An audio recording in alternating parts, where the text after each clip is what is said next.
Well, welcome again. This time we're actually in Ballihalbert on the east coast of Northern Ireland. Over there in the distance you can just about see the outline of Scotland, and with me is David Gabbie. He's from the local historical society. Thanks a lot for joining us today and putting us in the picture about Ballihalbert. How long have you been associated with Ballihalbert? My family have been coming to Ballyhalbert since sort of the mid-1970s. We used to rent a bungalow along the shorefront, and about the beginning of 1980 we bought a caravan in the local caravan park here, and we've been coming down ever since. I think we'll actually see these things later on, but we're going to take a walk along from the north to south through Ballyhalbert, and we'll just head on off the beach here. Of course, this beach is actually, it's quite large pebbles it's made of, isn't it, David? It is, yes, very stony. Most of this here is what is called a raised beach, due to events that happened about 13,000 years ago, when a lot of Ireland was under a sheet of ice, and with the ice melting, waters rose higher than the land and washed a lot of the land away, and we're left with the stones that were in amongst the soil. So it's actually quite a steep shelving beach there that goes right down to this sort of a bay here. This bay is just called Ballyhalbert Bay, yes? Yes, as far as I'm aware. And at the other end of the town, where we're heading ultimately, is the harbour, which is about half a mile outside the town. That's right, yes, it is indeed. Okay, we'll take a walk on down. And this first house here, actually, is quite important, because if you're into your comic history of Northern Ireland, it's quite significant. It is indeed. This is Camelot, which was purchased by the late James Young. He was driving through the village one time and seen the bungalow, and made inquiries about it and bought it, and spent many years down here. Did it ever manage to feature in any of the sketches in BBC Northern Ireland? Not that I'm aware of, but I know parts of Ballyhalbert did feature in one or two of his sketches. What's the significance of the name Camelot? Obviously, it's sort of harks back to King Arthur and Tintagel in Cornwall. Yes, apparently when James Young started out in his acting career, one of the first plays that he was in was called Camelot, and he enjoyed the play, and he took the name from the play and named the house after it. Okay, we'll just watch the traffic here, and we'll take a walk on along down the road here. Try not to get knocked down, of course. I think we'll walk on the other side of the road here and try and get some shelter from it. Our cameraman's going to stay safely on the other side of the road and try and not to get knocked down. It's quite difficult indeed. It is a very dangerous road at times. As you can probably see, it is a busy stretch of road. You wouldn't think it, but it is. Of course, many years ago, the only people that would have cause to come down this far would have been the locals themselves. But over the past 50 or 60 years or so, tourism has played an increasing part in the life of this little town, or village as it is, because indeed during the Second World War it was used as an American Air Force base. Well, it wasn't really an American Air Force base. It was used chiefly by the RAF, but there was Americans based at it for periods of time. But yes, as you say, over the last lot of years, Ballyhalbert has grown.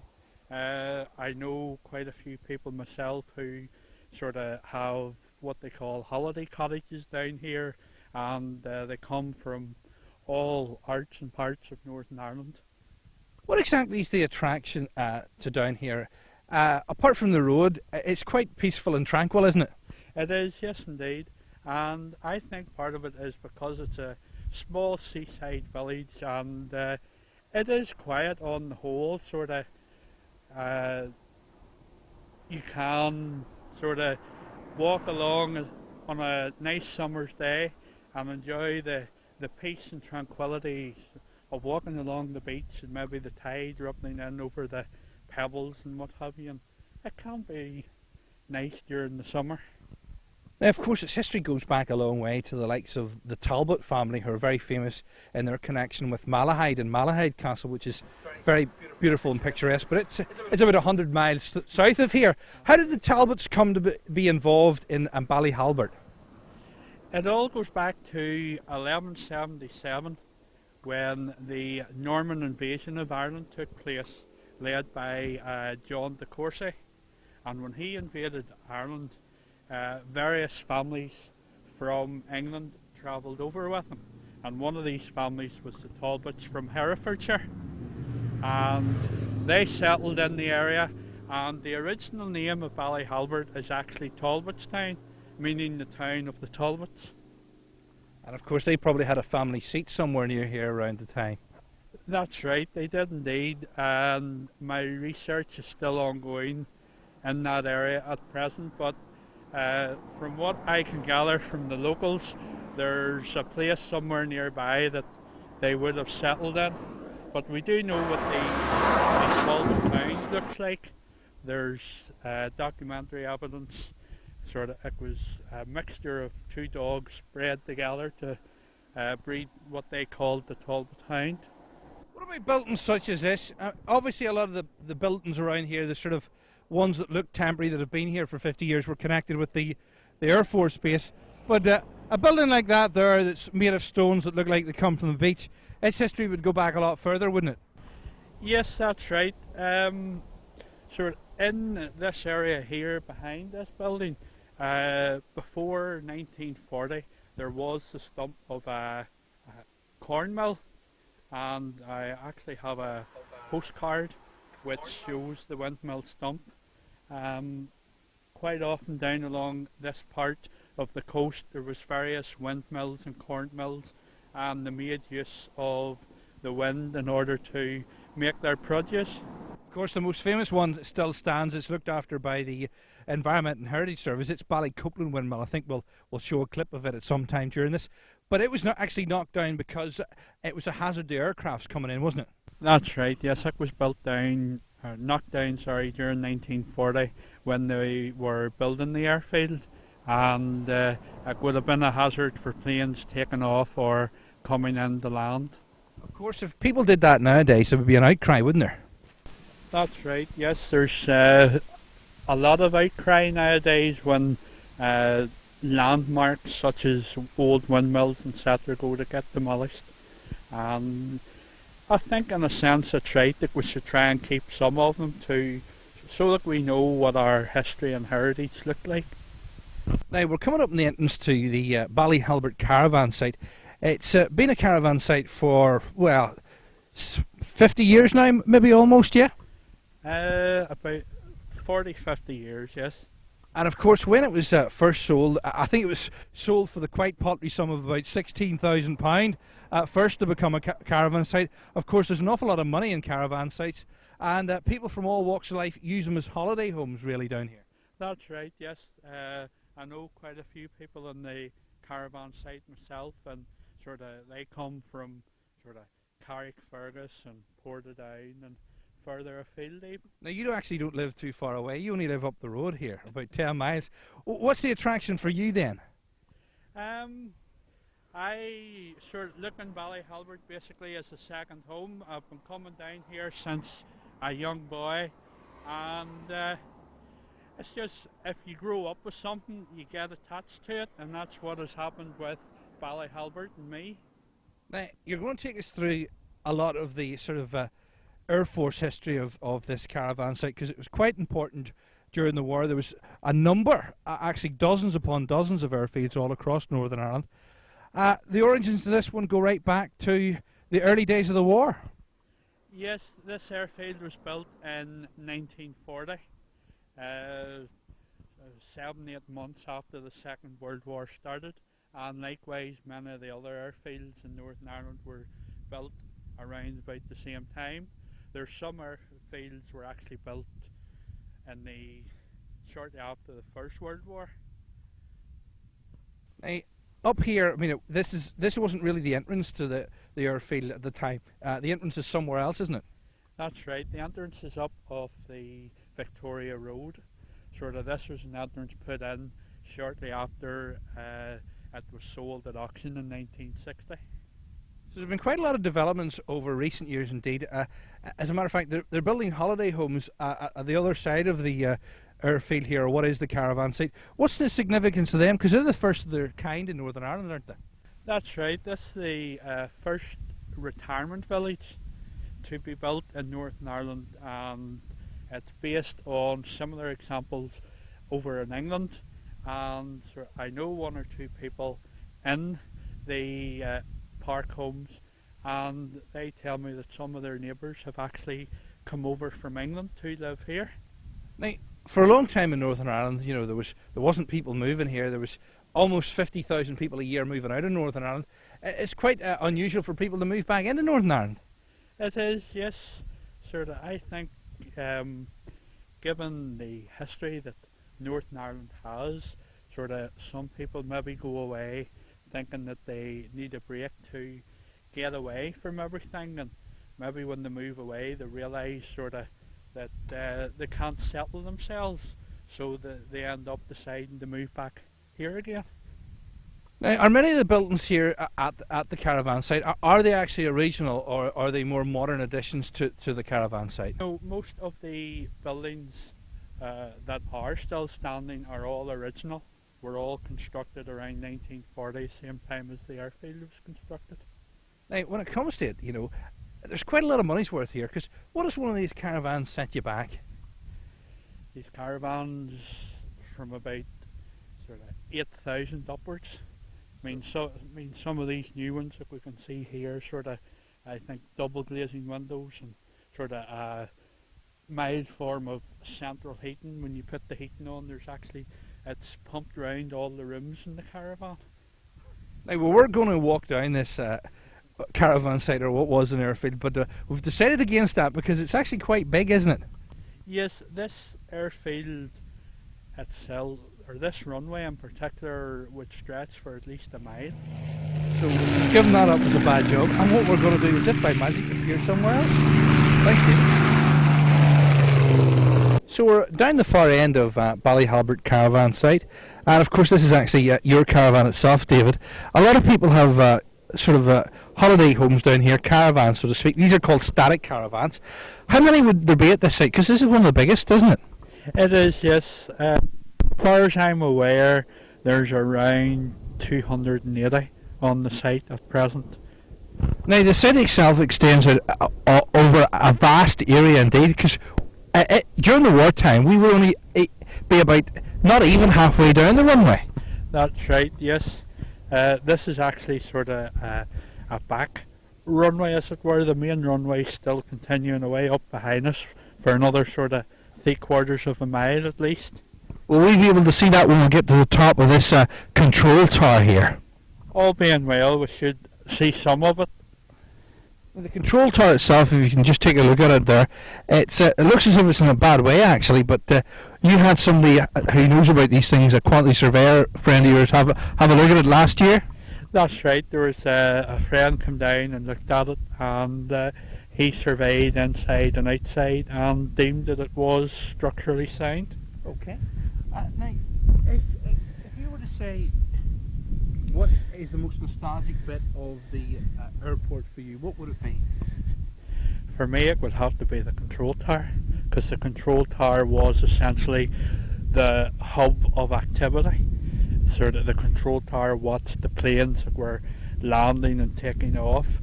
There was also a weather section within the control tower that monitored the weather, etc. Now, a lot of farmers use the farmland around here, but basically, it's almost in a time warp, this area, because apart from the caravan site, nothing much has changed over the years, except the whole thing is fallen into disrepair and disuse. That's right, yes. The runways have never had any work done on them since the airfield was closed in 1946. A lot of the buildings have been demolished by sort of the farmers who use the fields, and as you can see, the control tower hasn't had any work done on it either, so it's basically as it was when it fell out of use. What are these other buildings over here that we can look at now and see beside the control tower? What exactly are they? One of the small building on the right hand side would have been used for making station broadcasts, and there was a building in the middle of those two, and the building on the left was like a operation command room, so it was. Okay, so a lot of the sort of workings of the air base spread out over a vast area, yes? Yes, that's right, indeed. Sort of could be a mile or two radius that they spread out. See, you've opened that gate many a time before, have you? Oh, absolutely, absolutely. So we'll close it behind us just in case there's some animals about, but I don't actually want to... No, all the animals have been moved. Sort of, there was one or two places in the fences recently that they trampled down, and they actually got out and round the caravan site. Well, it's sort of the thing that came to mind was that advert, sort of, there's a moose loose about this house. Right, from Maynard's wine gums, yeah. Absolutely. So when people were moving about the airbase, how did they get around? Did they use jeeps? Did they walk? Did they have bicycles? Both bicycles and jeeps. Ballyhalbert was closely associated with the airfield at Churchyard, and sort of quite often trips moved between the two airfields. So there would have been a lot of fraternisation, so to speak. That's right, yes, because the airfield wasn't only used by members of the RAF. There was also people from Canada and Poland, New Zealand, Australia and America, who at various times throughout the Second World War were based here, maybe for 2 weeks, maybe for 3 or 4 months at a time. Who was the longest serving member of staff? Was like the station commander the same throughout the war? No, the station commander, like a lot of other posts, changed throughout the war, as did sort of the people who were in charge of the various squadrons that were here. Now we're going to go into the control tower, and the first thing you're going to see up here is a danger keep out sign, actually. But that doesn't mean it's unsafe, but you shouldn't do this at home, basically. If you see an old building like this, stay clear of it, don't go inside it. We're going to go round the back and up, and we're going to get an overview over the entire airfield. I'm looking forward to this, actually, because the only other place in the town you can get a good view of the town, because it's very low lying area, this, is the Norman Motte, which we'll see later on. So, when you first moved here, you must have just explored the area, and it's only later on in adult life that you must have got an idea or a feel for what it was like during the wartime years at this airfield. That's right, yes. Sort of, as a youngster, this was basically just a caravan site to me, where we come down during school holidays. But sort of, as I got older, sort of various people told me sort of it used to be an airfield that was used in the war, and I decided that I wanted to learn more about it. You lead the way in there, David, because I don't know where I'm going, and I'll talk to you when we get up to the top layer. We'll take a look around the different layers as they go up. If you want to talk us through the various layers as we move up through the building, please do.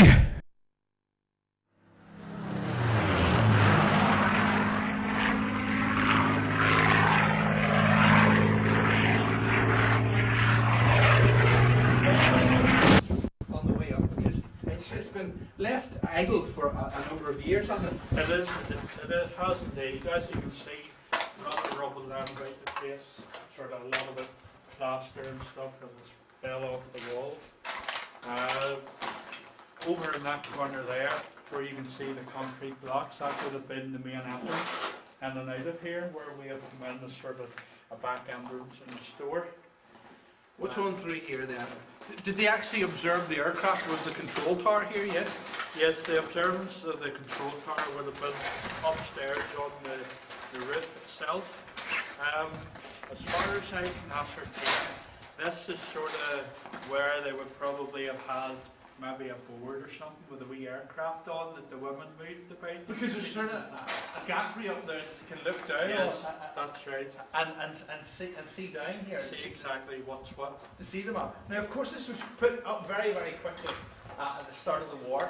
It's basically a brick and concrete structure, and they're very much the same no matter where you go throughout the UK, aren't they? That's right. All the buildings in the airfield were more or less of the same type and the same design. And there's actually an entry in the station barrack for 1943 where the CEO of the airfield demanded a report of inquiry to held because the buildings had only been up for about 18 months.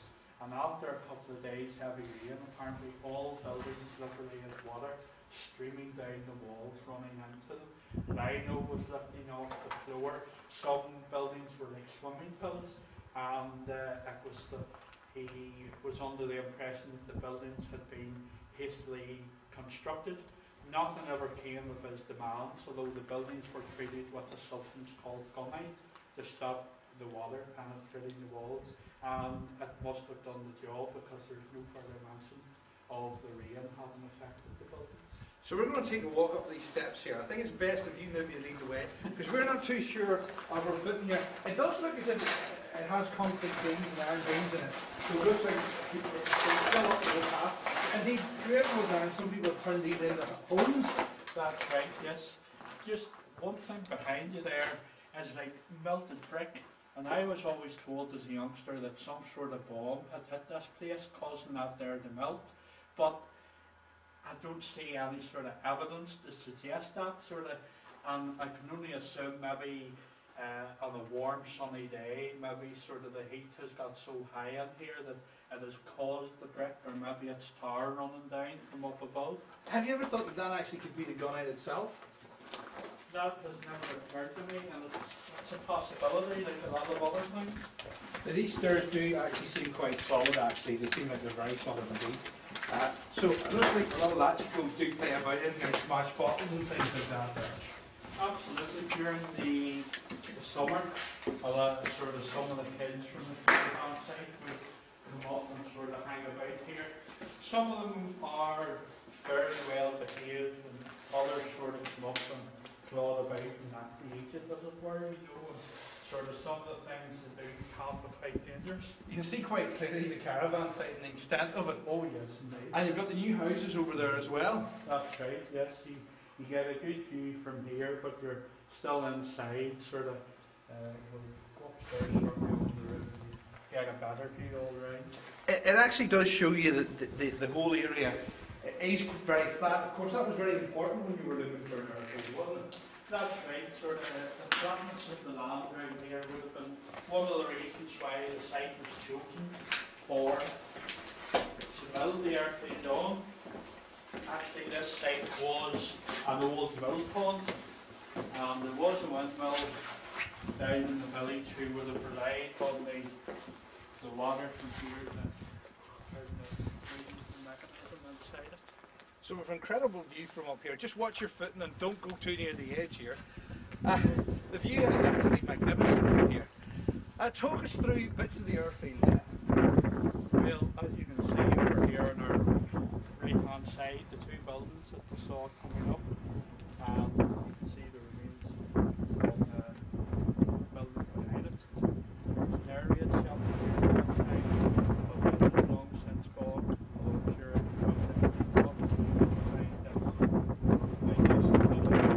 What's that strange looking contraption over there that looks like the bridge of a boat? That is actually the wheelhouse from a fishing boat. Guy bought that by the grounds.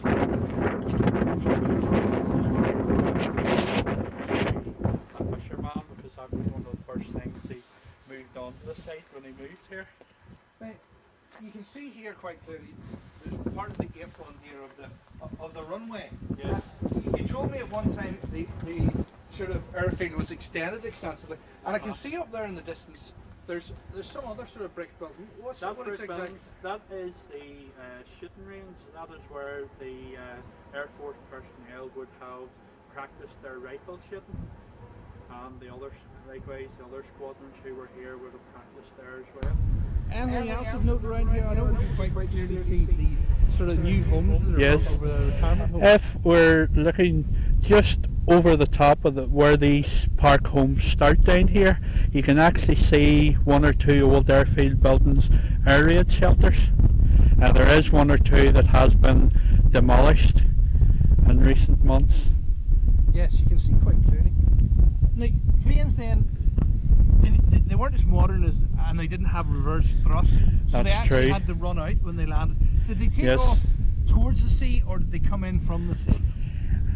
It would have been a bit of both, depending on the weather. I mean, as you can tell today, a bit of a wind has picked up here, and they had always problems with the weather, because one of the first entries in the station diary says that the first squadron that arrived here, 245 Squadron, 7 aircraft were damaged in landing due to a strong crosswind.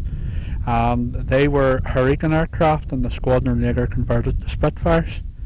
Okay, thanks very much. That really gives us a taste of the airfield here, basically. Anything else of interest that you can recall about the airfield that your research has brought up over the years?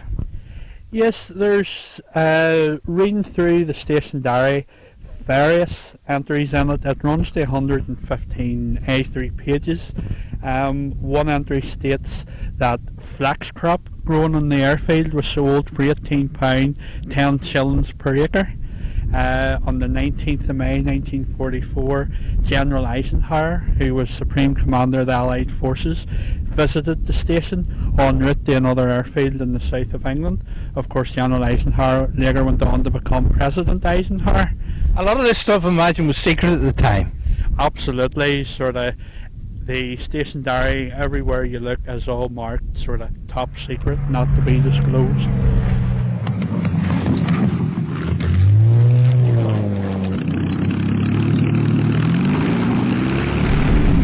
So we're up now on the outskirts of Ballyhalbert. We're just behind the main street here.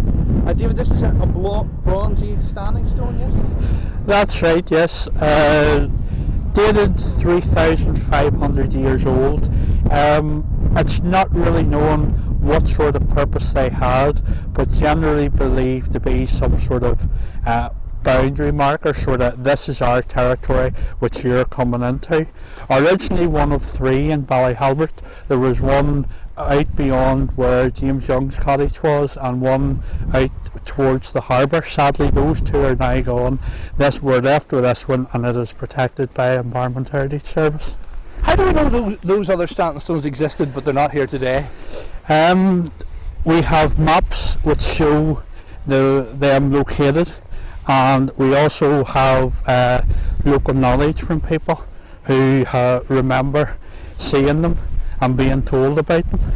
Now, we've got quite an impressive vista building up behind it. It takes us right up the coast to Ballywalter and Portavogie further on round.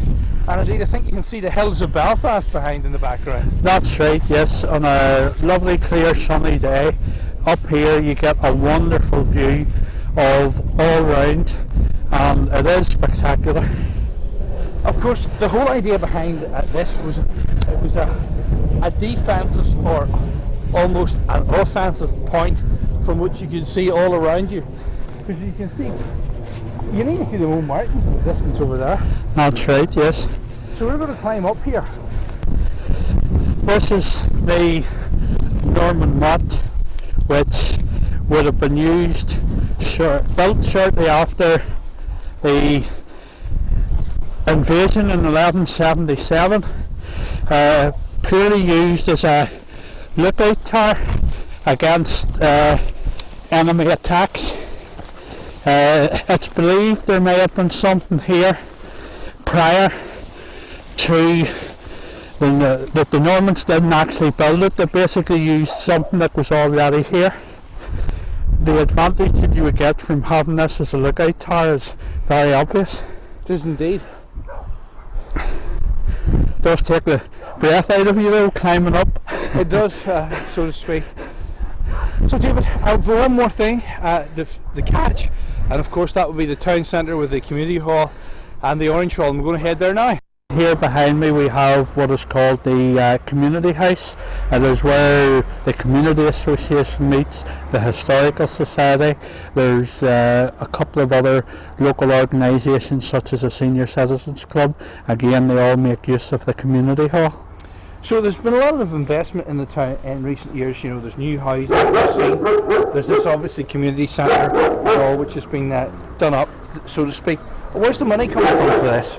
Well, a lot of money for the community house was lottery grant funding, and I think without that, sort of the building of a community house may not have went ahead. And also another historic aspect of the town would be the Orange Hall. It's built in 1899 here. A big loyalist contingent in the area? There is, yes. I was sort of one of the strongholds, you might say, within the area. Most of the people would be sort of the loyalist persuasion, and again the Orange Hall sort of functions as like another community house, because there's various sort of local groups would maybe use it for dances and stuff as well. And of course the shop's been here for generations as well. That's right. Sort of over the years, Ballyhalbert has had many shops. Unfortunately today we've only got one, which is owned by Khakis. But I was at a meeting 2 nights ago of the Community Association, and I happened to mention about shops, and I got a whole lot of them starting to talk about the shops, and we're all going over the various shops that there was and how people in the shops used to act, the bakeries, sort of the newsagents and everything. There was one woman, sort of, you went in and asked for maybe a pound of bacon, and she bent down behind the counter to get paper to wrap the bacon in, and you heard this rattle, and she'd maybe caught a mouse or something in a biscuit tin. Of course, not much has changed in the village centre over the years, apart from automobiles. If you take a look there, you can see the shop and the post office combined.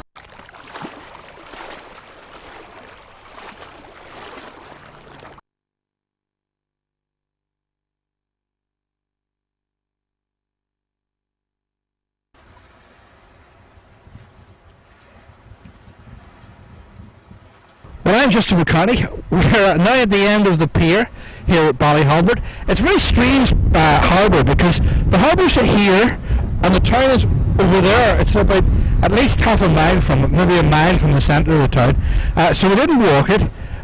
If you look along there, it's almost like there's just a few odd houses that have developed in later years. Behind the Caravan, if you just want to take a spin round there and have a look behind you, you can actually see that there are some houses there. Now, they aren't original houses, they came in later years.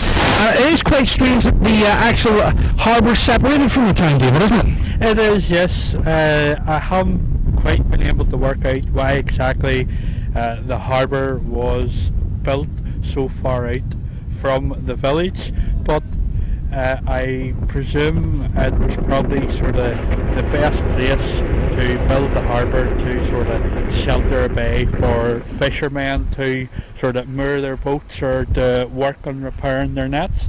Obviously there's a sort of semi-natural harbour here in the shape of the bay. This here large harbour wall is a big breakwater as well, and it protects the few vessels. There are a few vessels moored in here, but they're mostly sort of leisure vessels rather than working vessels, aren't they? That's right, yes. Sort of the people that would own them would be locals, and it would be only occasionally that they would be out and about on their boats, maybe doing a bit of fishing for themselves. Right. In years gone by, this would have been Haven. There would have been loads of fishing boats here. People would have come up from all over the Ards Peninsula, in the same way they still do to Portavogie today, to go out fishing. The boats, would they have been at sea for a long time, or would it have just been for a day? It would just have been sort of the day, sort of out in the morning, maybe an hour or two, and back in again, just sort of a lot like the Portavogie boats do today. They don't really go deep sea or out for a long time. The furthest they maybe gets the Irish Sea sort of thing. That's right, yes, sort of with all these new rules and regulations as laid down by the European Union, there's only a certain distance that they can go to fish. Now, we've seen some tourists there actually, obviously in rental cars from the Republic of Ireland. You don't get too many tourists around these parts, really, do you? Even during the summer months? During the summer months now, it can be quite busy down round this neck of the woods, sort of Ballywalter here, Portavogie. They sort of pick a spot like this on a nice summer's day for a picnic, even, because it's nice to sit and look out over the sea. Most of them would be sort of local tourists, but from the likes of Ireland, England, Scotland, Wales, would they? Yes, there would be tourists from all over, sort of the UK, maybe even further afield, because I have come across one or two websites put together by people in America, and they have actually featured on them photographs of them standing in Ballyhalbert harbour. Now, some years ago, out of the Community Association, which was reformed recently, you developed the Historical Society. It is its own wee website, doesn't it? The community group doesn't really have a website. Sort of the website that is there is what I have been designing, sort of whilst researching my history. There's quite a lot of interesting content on that, because what struck me when I came across it is there's a lot of little things about Ballyhalbert that don't immediately come to mind. Well, there's various things. Take this harbour for example. The harbour was built around about 1885, and at that time the Grand Jury of County Down subscribed £5,250 towards its construction, which for 1885 would have been a very large sum of money. It would indeed. As a trade route, was there any close links between here and Scotland? Because obviously we can see the silhouette of Scotland in the distance there. I mean, it looks to me 20, maybe 30 miles away, maybe further. Yes, as far as I'm aware, there wasn't really any sort of direct trade links as such. Everything would have been done through sort of Belfast or Larne, pretty much as it is today. So, what still intrigues me is how there was a population down here all those years ago. Because you said all they did was fish or farm. I find it hard to believe that was really the case. Or was that enough to keep people going because the likes of women didn't work, they stayed home? I think what you've just said is correct. Sort of back then that would have been enough to keep things ticking over, as it were. Whereas today, sort of, we've got a lot busier in our work, we're working longer hours, there's more variety of work and jobs and stuff available.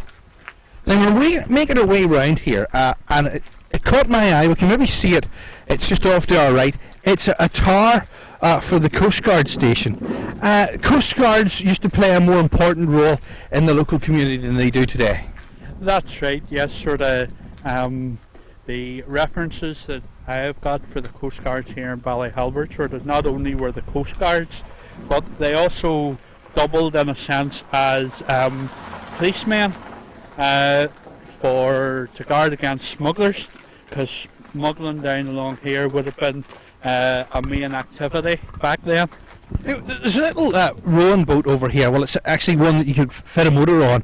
A lot of people still keep up the maritime traditions around here and have a small boat for running about in. There would be quite a few people would have various boats. Maybe in the summer go for a bit of a sail out in the Irish Sea, and maybe in a good day take their friends out in a wee spot of fishing. Now we can actually see in the distance there, we can see that's the mouth of Belfast Loch up there. You can see the Copeland Islands just in the distance of the horizon, and a vessel in between. It looks like a bulk carrier at this distance. How far are we from Belfast here? From here to Belfast would be about 18 miles or so. And that's as the crow flies, more or less. Yes. Like, another thing I've heard that people eat around here would have been seaweed or dulse. Do they still collect that to this day? There's still people who go out each year and collect the dulse, and it would be sold in a lot of the local shops. Now, a lot of these old Coast Guard stations, we're going to come up and across one very, very soon, just round this corner, I hope.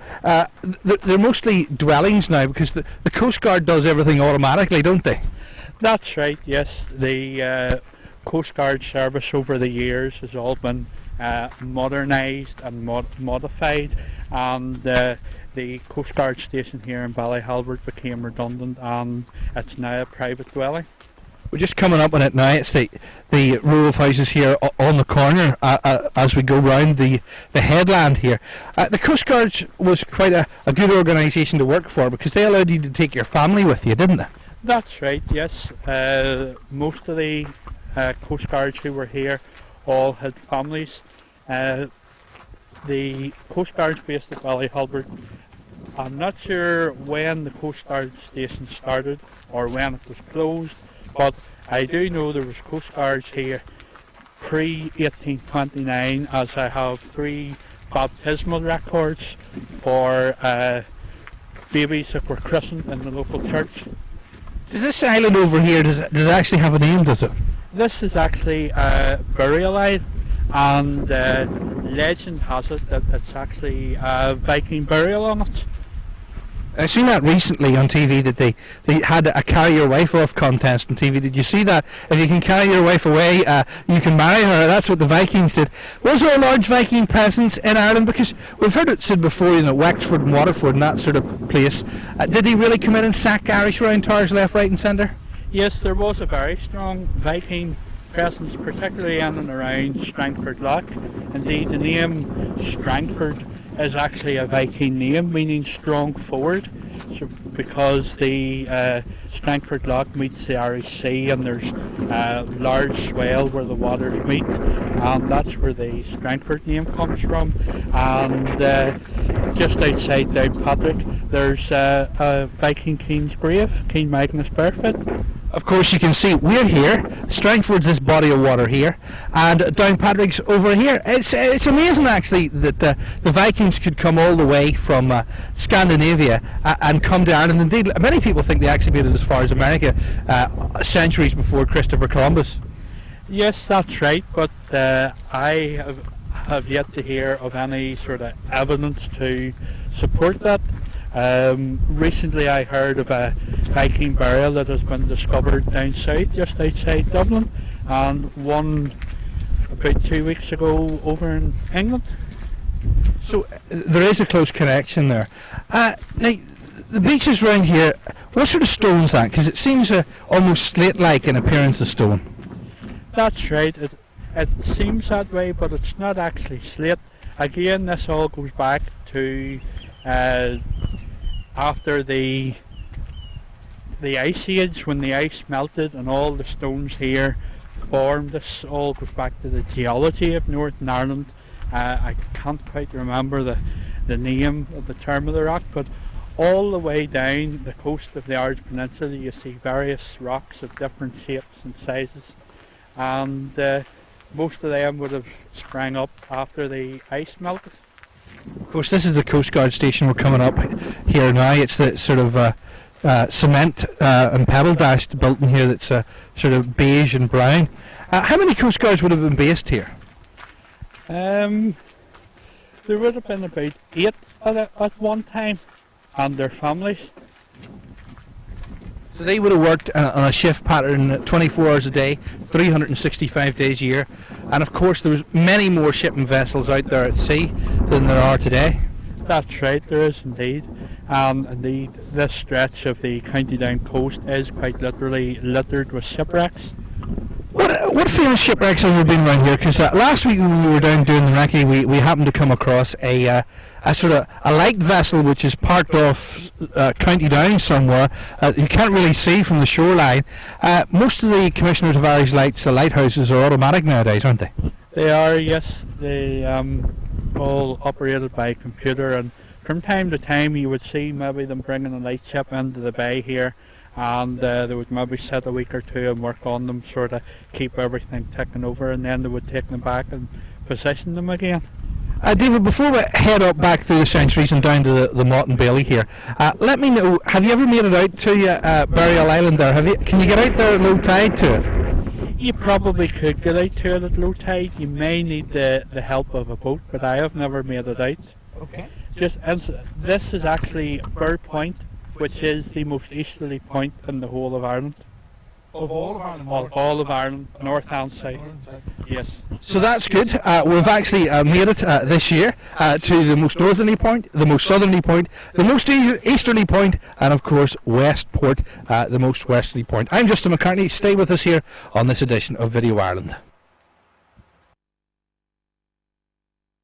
And indeed, in more prosperous times, this actually used to be the post office here in Ballyhalbert, and that actually used to be the chippy there as well. That's right, I can remember as a youngster coming down here, and this was a VG shop with a post office at one end and a petrol station, and for a couple of summers they had a chip shop and this out building here, and it was about 10 years ago since it all closed up, and looking at it now you wouldn't realise that it had been a garage at one time. Now, some people have very impressive houses down here. One that catches my eye is the one up on the hill up there. Yes, that's actually owned by the Gabbie family, who currently own the store in the centre of the village. Their family, as far as I can gather, have lived there for quite a number of years. So very few people that live in the town now are into the farming or the fishing, aren't they? That's right, yes indeed. Sort of farming and fishing, unfortunately, the way things have been going lately, there's not very much in it, and people are having to look elsewhere for employment or jobs that they're interested in. You can see a little plaque here actually. This is AD 1852, and it says something below it which is very hard to read indeed actually. Something along the lines of repaired in either 1953 or something like that, so maybe there was a bit of work done to these walls at that time. So we'll take a wee walk in and have a wee look around. It's very well kept, this graveyard indeed. Most of the people in here, local people that sort of met their demise naturally, or maybe following a maritime tradition. That's right, yes, sort of. Near enough everybody that's in here would have been local people who lived locally, maybe even a mile or two away. But one gravestone of interest is just against the wall of the church, where it mentions of a young son who drowned on the ship Oregon, Captain William Hearn, who was commander. That was in 1848, and there is two other headstones in the church which have a maritime theme to them, if I can remember where they are. Okay, we'll take a walk around. Of course, this churchyard, like a lot, it must be a lot older than it lets on to be, because it obviously has yew trees in it. And of course the yew tree was put in the churchyard because animals couldn't get at it, and they used it to make our longboats, which is the thing that surprises me. You can see the yew trees in the graveyards here. Very, very lovely, well kept graveyard, and indeed I think you've seen the little old lady in today looking after it. The grass has been cut again since the last time. Yes, they actually in the village here they have sort of a graveyard committee, and they take to do with the upkeep and making sure that it is well kept and kept tidy all year round, and I sort of must admit they do a very good job. What happened to a lot of the residents of Ballyhalbert, you know, when things like fishing went into decline? Did they move off to places like the New World and Australia, New Zealand, Canada, America?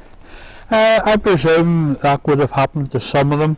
Others may have moved sort of to other places in Ireland, maybe to Belfast, to Dublin, to places where maybe industry was booming.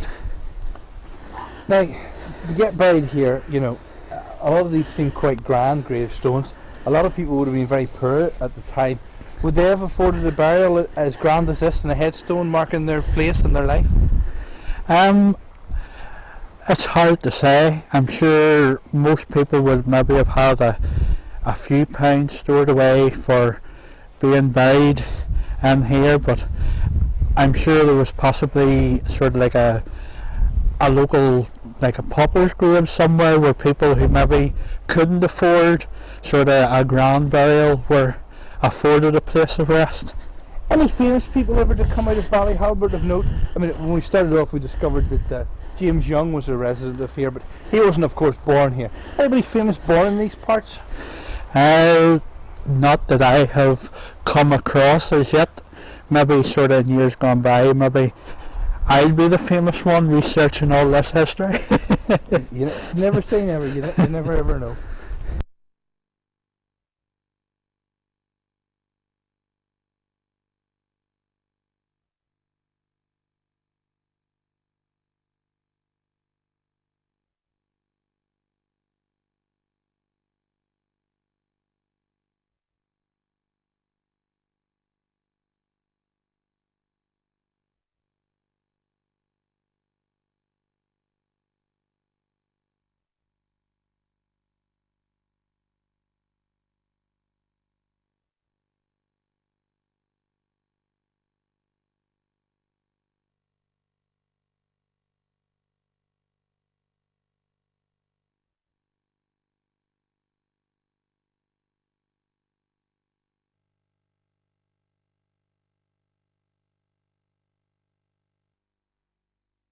David's going to take us in and show us some of the graves of American airmen that lost their life.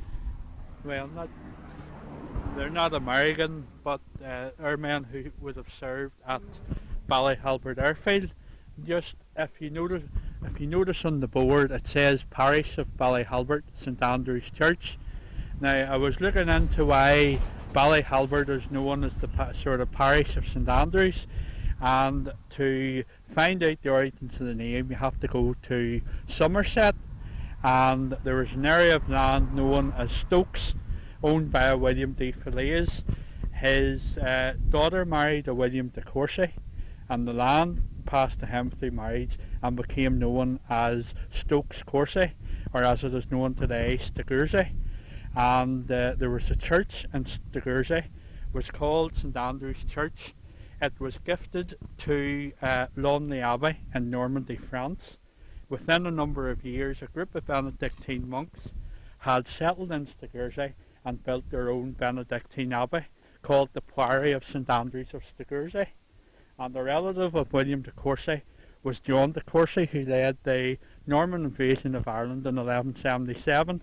And when he captured counties Antrim and Down in 1183, he granted about 10 acres of land to the Priory of St Andrews in Stegursey, and the Benedictine monks came over to here and they built their own abbey, which is called the Priory of St Andrews of the Ards. The abbey was situated between Ballyhalbert and Grey Abbey and became more commonly known as Black Abbey on account of the colour of the habits that the monks wore. Okay, so a lot of different connections coming in there. What about these gravestones in? Because this is a very sort of traditional rural country graveyard, isn't it? It is indeed, yes. Sort of like the other graveyard that we saw, a lot of people in here sort of would be local people. We can just see over on our left here 2 blue headstones. These 2 headstones are actually First World War graves, which I discovered earlier on this year, and had no prior knowledge that they existed until one day I came in and took a walk around here. So do you know much about these airmen then? Not really. All that I really know is that they are buried here. I'm trying to make connections to see whom I could possibly speak to find out information. As you can see in this headstone here, it simply says known unto God, which means we don't know who he was, and sort of a family never knew that their son is buried here. Very curious indeed. Of course, these are well kept, reasonably war graves, obviously dating back to the First World War. HMS Bayano 1915. Is there other airmen buried in the vicinity then? There's some Second World War graves which we can just make out in front of us here, and there's about 5 of these, sort of Canadians and Australians, if I can remember correctly. So this graveyard's still in use today? Sorry? This graveyard's still in use today? It is, yes. Sort of, I would say, sort of, you would have to either be a member of the church or have family buried here in order to get buried here, but yes, it is still used for burials. So what's the history of these airmen themselves? These would have been airmen who served at Ballyhalbert during the Second World War, and sort of pilots who maybe were involved in air battles with sort of the Luftwaffe and maybe got shot down, or maybe there was an aircraft accident which resulted in their deaths. One of the poignant things to note is that the youngest is 20 and the oldest is 24. So young men, but maybe not as young as you've seen in the likes of Iraq or Vietnam, 19? That's right, yes, sort of young men who never saw much of life, sadly. See, that one's from New Zealand, that one's from Australia, that's a Canadian, yes. That's another Australian, and that is a Royal New Zealand Naval Observer as well. Yes. So people whose ancestors obviously live very much a great distance from here at Ballyhalbert. That's right. It's sad to think that young men such as this travelled thousands of miles to sort of defend the British Commonwealth and sadly lost their lives, and there's thousands of miles from home from their family. Indeed, I can't think of a more beautiful setting to rest in peace in. If you can just take a look there at the evening light on the churchyard here at Ballyhalbert.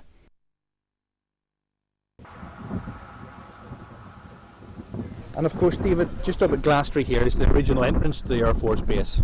That's right, yes, it was through here that all the materials would have been taken, the bricks, the stones, to make the runways, to build all the buildings that the airmen would have made use of during the war. So construction did take a while, didn't it? Construction was done in sort of just over a year for the airfield and all its associated buildings. Now, remember you said that originally around here it was sort of a mill pond that they built the airfield over, and there's very similar ponds in here at the Glastrey. That's right, yes indeed. In here we have the, well, it's now known as Glastrey Nature Reserve, but the ponds in here were actually formed through the digging of clay to make bricks at the brickwork factory, which is about actually half a mile further away from here. And some of these are now heavily overgrown, but the clay would have been dug from here, took up to the brickworks and made into the bricks. The machinery in the brickworks meant they were capable of turning out between 15 and 20,000 bricks per day. Now, the reason things like bricks were produced locally is it's very difficult to transport stuff like that over a long distance. That's right. When the brickworks was going, which is back in the sort of 1860s, 1870s, sort of cars and lorries and etc. weren't available to everybody the way they are today, so a lot of things had to be made locally, and sort of the brickworks would have been the same. There was on the other side of Strangford Lough brickworks at Castle Espy, and one of the an interesting fact that I came across was that in 1866 Castle Espy decided to build 24 new kilns, and in order to do so they bought 1.25 million bricks from Kirkcudbright, which meant that the bricks from Glastrey were used to build the brickworks at Castle Espy. And of course, if we look out across this beautiful setting here, it's a lovely way to round up our visit to Ballyhalbert today. Ballyhalbert's it's a place that's changed a lot over the years. What does the future hold for Ballyhalbert, David? Ballyhalbert will, I believe, need to take steps in order to sort of keep pace with how the present sort of climate and times are changing in Northern Ireland. Otherwise, I think Ballyhalbert will maybe just remain a bit of a sleepy hollow, as it were. But of course, the danger is that if it develops too much, a place like this here will become overrun with tourists. Yes and no. Sort of tourists are, in a sense, a good thing. Maybe if it changes too much, too many houses and what have you, you'll maybe lose the character that Ballyhalbert village has. Let's hope it doesn't. Thank you very much for guiding us around today. David Gabbie from the Historical Society, thank you. Not at all, thank you.